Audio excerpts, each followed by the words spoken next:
Où se trouve Delphine Jubilard? Alors que la jeune femme de 33 ans a disparu au petit matin le 16 décembre dernier, les recherches continuent. Ce jeudi matin, des investigations ont alors passé la maison de l'infirmière et de son époux, au peigne fin.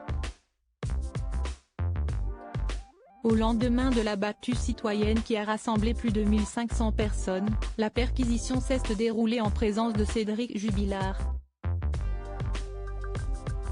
Alix-Marie Cabot-Chauméon, procureur de la République adjoint de Toulouse a expliqué, une première perquisition avait déjà été effectuée sous l'autorité du parquet d'Albi. Nous avons jugé qu'il fallait recommencer et approfondir, à la fois dans la maison, mais également aux abords de celle-ci. Un peu plus tard, cette dernière a ajouté, aucun élément nouveau ne permet de faire avancer la manifestation de la vérité. À ce stade, on en est au même point qu'hier.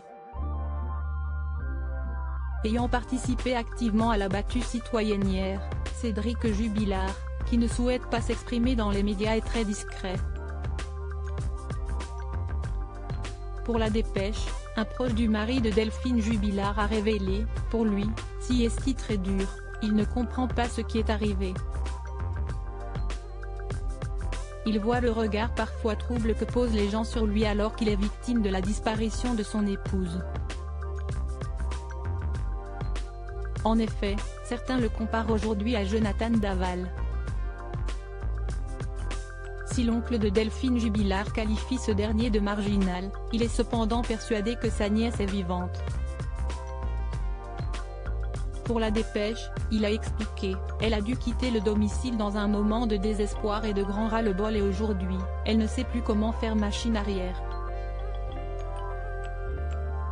La piste criminelle est privilégiée. Mercredi 23 décembre 2020, l'enquête prenait une nouvelle tournure.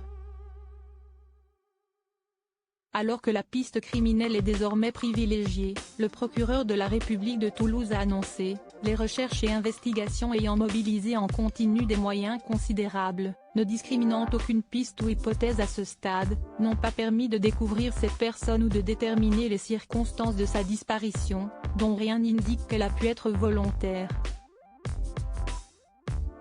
Dans un communiqué, il avait ensuite ajouté, les faits se poursuivant depuis plus de 7 jours accomplis, revêtent désormais une qualification de nature criminelle.